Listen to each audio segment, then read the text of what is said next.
विषय है मन, प्राणेंद्रिया और वृत्ति। मन संचर धारा में पुरुष स्वयं अपनी ही अधीन प्रकृति के प्रभाव से क्रमानुसार महत्तत्व, अहंग तत्व और चित्त में रूपांतरित हो जाते हैं।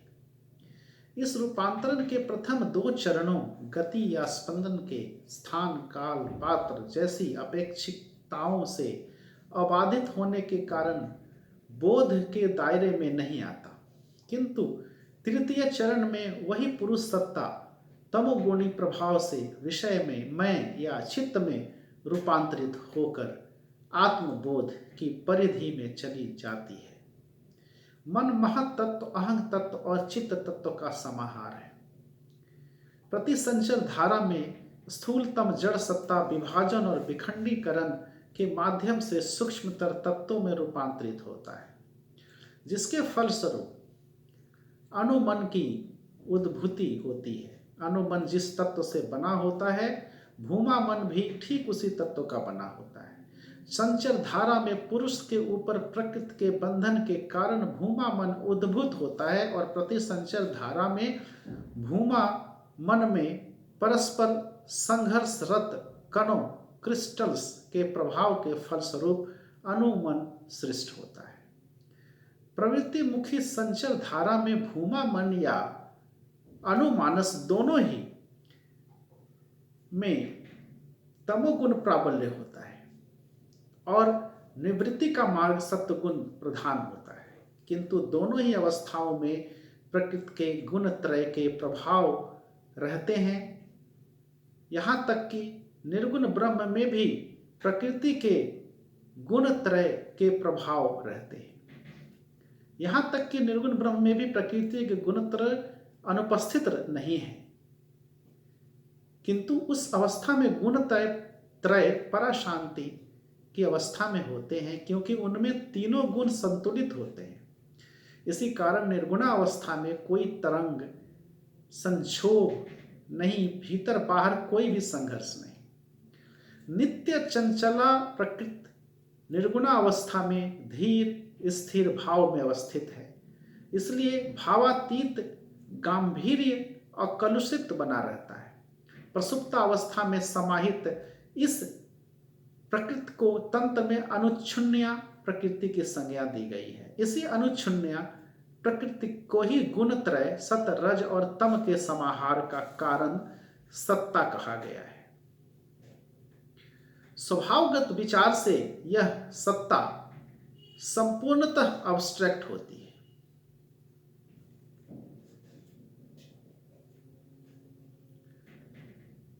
यही अनुच्छुन्या प्रकृति जैसे ही संक्षोभित हो पड़ती है, वैसे ही गुण त्रय क्रियाशील हो जाते हैं और उनकी अभिव्यक्ति के लिए सगुण ब्रह्म अपनी घोर निद्रावस्था से जाग उठते हैं। उच्छुन्या प्रकृति की गुण त्रयी क्रियाशीलता अथवा क्रिया सामर्थ्य के लिए ही सगुण ब्रह्म का आविर्भाव होता है। ये तीन विशिष्ट अभिव्यक्तियां हैं सत, रज और तम की तीन मौन सृजन शक्तियां हैं। संस्कृत भाषा में इनके लिए गुण शब्द व्यवहृत होता है। भिन्न भिन्न कर्म धाराओं के अनुरूप ही उनके नामकरण हुए। गुण त्रय के एक का दूसरे के ऊपर प्रभाव विस्तार के फल पर इस सृष्ट जगत का वैचित्र्य निर्भर करता है। ऐसा लगता है मानो संचर और प्रतिसंचर धाराओं में अर्थात भूमा मानस के संपूर्ण अधिक्षेत्र में परम पुरुष प्राकृत शक्तियों के प्रभावाधीन होकर अपना अपरामृष्ट तत्व ट्रांसकेंडेंटलिटी ही खो बैठे हो। किसी शक्ति की क्रियाशीलता का अर्थ किसी सत्ता में उल्लिखित शक्ति के संप्रयोग से सत्ता का अवस्था परिवर्तन है। इसलिए मन के उद्भव के समय विभु सत्ता के विराट देह में अवश्य ही एक स्थानिक अवस्था परिवर्तन घटित होता है। भूमा मानस कितना भी बृहत क्यों न हो, वह एक सीमित सत्ता है। इसलिए स्थानिक वैशिष्ट के कारण परम सत्ता के रूप में गण्य नहीं हो सकता। मन विषय रहित होकर अपना अस्तित्व बनाए नहीं रख सकता। सृष्टि की धारावाहिकता में तमोगुणी चित्त या डन आई को अपने विषय के रूप में प्राप्त करता है। अतः मन का अभ्यंतरीण प्रक्षेप ही मूलतः मानसिक विषय हुआ। जहाँ विषय मन एक व्यापक प्रक्षेप के रूप में अपने को व्यक्त कर प्रक्षेपकारी विषयी मन के साथ घनिष्ठ साहचर्य बनाए चलता है, उसे भूमा मन, मैक्रोकॉस्म अथवा कॉस्मिक माइंड कहेंगे। और जहाँ प्रक्षिप्त मानस विषय बहिर्जगत में अभिव्यक्त सत्ता या सत्ता समूह से अपने को पृथक रखता है और प्रक्षेपकारी मन से भी अपने को अलग रखता है, उसे अनुमन, माइक्रोकॉस्म या यूनिट माइंड कहा जाता है। इसलिए भूमा मन के पास उसके कल्पित विषय या विषय समूह न तो मन की परिधि के बाहर होते और न ही बहुधा रूपायित होते हैं, परंतु अनुमन के पास वे सत्ताएं बहुधा रूपायित तो होती हैं, वैसी ही वे उसके अस्तित्व के बाहर भी अवस्थित होती है। अनुमानस और भूमा मानस के बीच और भी एक गुरुत्वपूर्ण अंतर उनकी कल्पना शक्तियों की क्षमताओं में निहित है। जहां भूमा मन मात्र अपनी मानस कल्पना को आंदोलित करके अपने आप को बहुधा रूपायित करने में सक्षम है, अनुमानस के लिए ऐसा करना बिल्कुल ही संभव नहीं होता, बल्कि अनुमानस को भौतिक जगत के सत्ता समूह मौलिक या वास्तविक प्रतीत होते हैं या वास्तव प्रतीत होते हैं। अनुमानस अपनी कल्पना के द्वारा भौतिक जगत में किसी वास्तविक सत्ता को सृष्ट करने में सक्षम नहीं होता। केवल सम्मोहित अथवा भूतग्रस्त अवस्था में अनुमन के भीतर कल्पित विषय बाहरी जगत में प्रक्षिप्त होकर सत्य जैसा प्रतीत होता है। असल में उस कल्पित विषय का कोई भी भौतिक अस्तित्व नहीं होता है। भौतिक जगत में अनुमानस केवल जड़ संरचना के द्वारा जो भी कुछ सृजन करता है, वह संचर धारा में भूमा मानस सृष्ट पंच भौतिक वस्तुओं का रासायनिक रूपांतरण मात्र है। प्राणेंद्रिय अंतर्मुखी एवं बहिर्मुखी मानसिक प्रक्रिया के द्वारा तमोगुणी प्रकृति के बाहिक बल प्रयोग से जड़ संरचना में सदैव अभ्यंतरीण संघर्ष चलता रहता है। अतः जड़ संरचना के क्रियाशील परिणाम भूता केंद्रानुगा और केंद्रातिगा शक्तियों का सम्मिलित नाम प्राण है। 5 अंतर्वायु प्राण, अपान, समान, उदान और व्यान तथा 5 बहिर्वायु नाग, कुर्म, कृकर, देवदत्त और धनंजय की पारस्परिक सहयोगिता मूलक क्रिया प्राणा है। इंद्रियों का वास्तविक अधिष्ठान स्थल मस्तिष्क है। ये देह के बहिर्भाग में नहीं है। मानव देह के बहिर्भाग में हम जिन्हें पाते हैं वे इंद्रिय द्वार है। जड़ वस्तुओं द्वारा उत्सारित तन्मात्र का आत्मसात करना इनका मुख्य काम है। इंद्रिय द्वार के माध्यम से गृहित तन्मात्र समूह जीव के अभ्यंतरीण संस्कार के अनुरूप मानस विषय में रूपांतरित होता है। प्राणेंद्रिय मानव हृदय में अवस्थित होता है, परंतु उस हृदय में नहीं जहां हृत पिंड स्पंदित होता रहता है, बल्कि यह अवस्थित है अनाहत चक्र के केंद्र बिंदु पर, जिसे दर्शन की भाषा में योगी का हृदय कहा जाता है। इंद्रियों की गणना में प्राणेंद्रिय का नाम नहीं आता। ऐसा मात्र इस प्राणेंद्रिय की अवस्थिति और नियंत्रण बिंदु के पार्थक्य के कारण नहीं, बल्कि इसका अन्य कारण भी है। जबकि 10 इंद्रियां भौतिक तन्मात्र को आत्मसात करने में व्यस्त रहती है, प्राणेंद्रिय मूलतः 10 वायु का सम्मिलित नाम है। और वायु स्वयं ही भूत तत्व, जो आकाश तत्व का स्थूलीभूत रूप है, 5 तत्वों में से एक है। अतः इंद्रिय भूत तत्व का क्रियात्मक सत्ता और तन्मात्र ग्रहण करता है। प्राणेंद्रिय वायु तत्व के अंतर्गत 10 उपतत्वों का सामूहिक क्रियाकलाप है। दैहिक और मानसिक दैहिक क्षेत्र में प्राणेंद्रिय की एक गुरुत्वपूर्ण भूमिका है। प्राणेंद्रिय की प्रत्येक क्रिया स्पंदनकारी एवं संकोच विकासी है, अर्थात इसकी गति धारा में शांत और विराम का क्रम अविच्छिन्न चलता रहता है। विराम और संगति की अवस्था में अनुचित तन्मात्र को आत्मसात कर तदनुरूप वस्तु का आकार ग्रहण करता है। यदि चित्त अंतर्गामी तन्मात्रिक रूप परिग्रह न करे तो जीव के लिए प्रत्यक्ष ज्ञान हासिल करना संभव नहीं होगा, क्योंकि चित्त द्वारा वस्तु रूप परिग्रहण के बाद ही अहम तत्व कोई कार्य कर सकता है। एक साधारण अभिज्ञता की प्रक्रिया का विश्लेषण करने से इस उक्ति की यथार्थता का प्रमाण मिल सकेगा। किसी वस्तु से तन्मात्र उत्सारित होता है और उसी तन्मात्र को ग्रहण करने के लिए अफरेंट या संज्ञावाही नाड़ियां ठीक ठाक कार्यरत है। फिर भी जब तक कि चित्त उनको ग्रहण नहीं करता, जीव को वस्तु का प्रत्यक्ष ज्ञान परसेप्शन नहीं होगा। रास्ते पर चलते चलते अथवा दौड़ते हुए यदि कोई कुछ खा रहा हो तो उस अवस्था में खाद्य का स्वाद अनुभव नहीं कर पाएगा। उसका कारण यह है कि उस अवस्था में चित्त के चलने अथवा दौड़ने की क्रिया में लिप्त रहने के कारण उसके द्वारा तन्मात्र का ठीक ठाक परिग्रहण संभव नहीं हो पाता। इसी प्रकार किसी का मन यदि किसी शारीरिक अथवा बौद्धिक कार्य में व्यस्त हो तो वह किसी अन्य भाव को ग्रहण करने अथवा आत्मस्थ करने में सक्षम नहीं होता। इन सभी के मूल में प्राणेंद्रिय की भूमिका ही प्रधान होती है। प्राणेंद्रिय जिस स्पंदन से तरंगायित हो रहा होता है, शरीर के स्नायु और नाड़ी पुंज को भी वह उसी प्रकार स्पंदित कर चलाने में सक्षम होता है। इसका अर्थ हुआ कि प्राणेंद्रिय यदि गति की अवस्था में हो तो चित्त और उसके साथ साथ समस्त स्नायु पुंज भी प्राणेंद्रिय के तरंग दैर्घ्य के अनुरूप ताल मिलाते हुए गतिशील अवस्था में स्पंदित होते रहेंगे। परिणाम स्वरूप अंतर्गामी तन्मात्र समूह बाधा प्राप्त करते हैं और वे चित्त को क्रियान्वित नहीं कर सकेंगे। ऐसी अवस्था में मनुष्य को प्रत्यक्ष ज्ञान प्राप्ति में कठिनाई होगी अथवा वह उससे बिल्कुल ही वंचित रह जाएगा। अतः प्रत्यक्ष ज्ञान परसेप्शन प्राप्त नहीं कर पाएगा। अतः प्राणेंद्रिय सचमुच ही तन्मात्र ग्रहण के क्षेत्र में इंद्रियों को परोक्ष रूप से उपयुक्त सहायता कर सकता है और चित्त को प्रत्यक्ष ज्ञान के अनुभव में सहायक हो सकता है। अहम तत्व इसी हालत में अच्छी तरह वस्तु का ज्ञान लाभ कर सकता है। मनुष्य तो प्राणायाम का अभ्यास करते हैं, उसके पीछे यही मनस्तत्व काम करता है।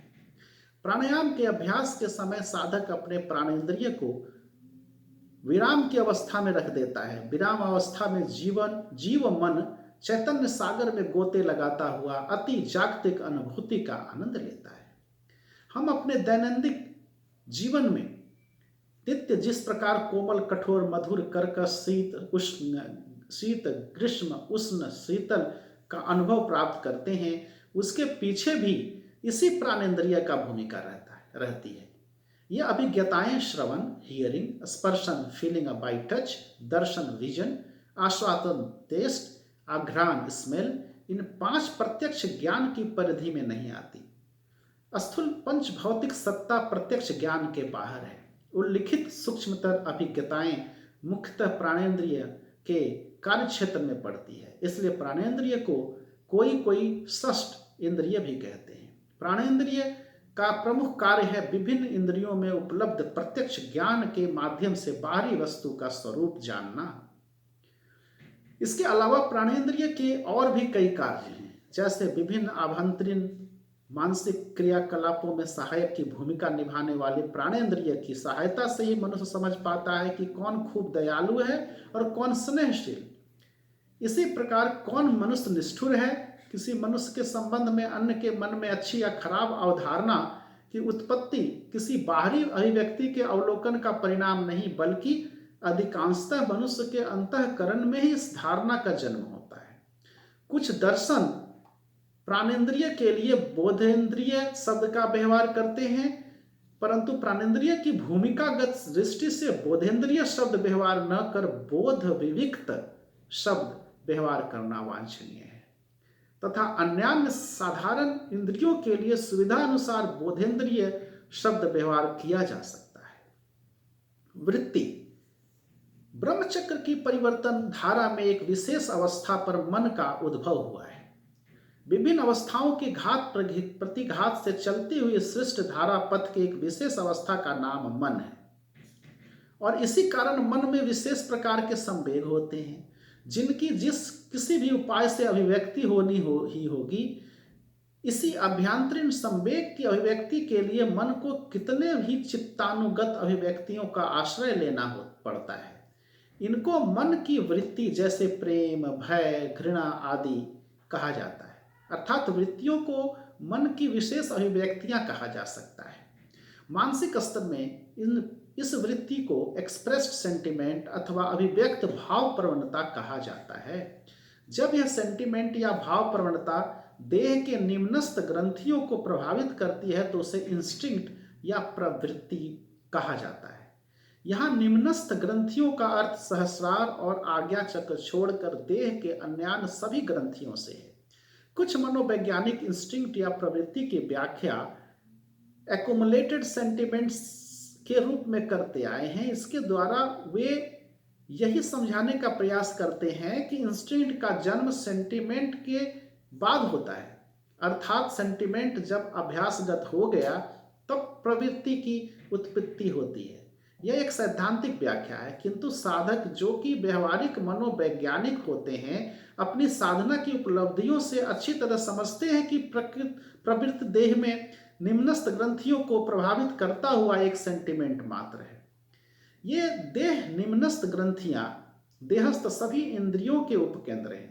इंद्रिय समूह के मुख्य नियंत्रक केंद्र मस्तिष्क के अंदर होते हैं। जीव मन को अभ्यंतरीण वृत्तियां जब परम पुरुष की ओर दौड़ लगाती है तो उस मन को संकल्पात्मक मन कहते हैं, तथा वृत्तियां जब स्थूल जागतिकता की ओर छूट पड़ती है तो उसे विकल्पात्मक मन कहते हैं। बाहिक जगत में तरंग उत्सारण के लिए इंद्रियों की सहायता लेनी ही पड़ेगी। फिर भौतिक स्तर में स्थूल विकास के लिए तथा भिन्न भिन्न क्रियाकलापों के लिए इंद्रियों की सहायता अपरिहार्य है। मनुष्य का सूक्ष्म मस्तिष्क प्रत्यक्ष रूप में कोई कार्य नहीं कर सकता है। इसी कारण देह के निम्नस्थ सभी चक्रों को नियंत्रण में रखकर उनसे काम करा लेना पड़ता है। जीव के अभ्यंतरीण संस्कार के स्फुरन के लिए इंद्रिय में स्नायु पुंज में तथा रक्त में स्पंदन जगाना पड़ता है। रक्त संचालन तथा स्नायु पुंज के सामर्थ्य के अनुरूप मन के सभी उपकेंद्र इस स्पंदन धारा को क्रियान्वित करते रहते हैं। प्रत्येक वृत्ति का बीज मानव के मस्तिष्क में रहता है, परंतु वृत्ति का प्रथम स्फुरन उपकेंद्र में होता है। देह ग्रंथि अर्थात उपकेंद्र में स्पंदन तैयार होकर एफरेंट नर्व्स के माध्यम से बहिर्जगत में अभिव्यक्त होता रहता है। देह की कर्मेंद्रियां एफरेंट नर्व्स की सहायता से कार्य करती है, किंतु ये सभी मानसिक उपकेंद्र अर्थात देह स्थित ग्रंथि समूह ही वस्तुतः कार्य का निष्पादन करते हैं। दैहिक संरचना की जटिलता के अनुसार ही वृत्तियों की संख्या का तारतम्य घटित होता है। दैहिक संरचना जितनी जटिल होती है वृत्तियों की संख्या उतनी ही अधिक होती है। निम्न स्तर के जीव जंतुओं की तुलना में उन्नत जीवों की वृत्तियों की संख्या इसी कारण अधिक होती है। मानव मन में वृत्तियों की संख्या अनुमानतः 1000 है। साधारणतः स्थूल रूप से वृत्तियां 50 हैं। स्थूल सूक्ष्म विचार से ये वृत्तियां कुल मिलाकर 1000 है। समस्त वृत्तियों के बीज मानव मस्तिष्क में निहित रहते हैं, और क्योंकि सहस्र वृत्तियों के बीज मानव देह के सर्वोच्च चक्र में निहित हैं, इसी कारण इस चक्र को जोगी लोग सहस्रार चक्र कहते हैं।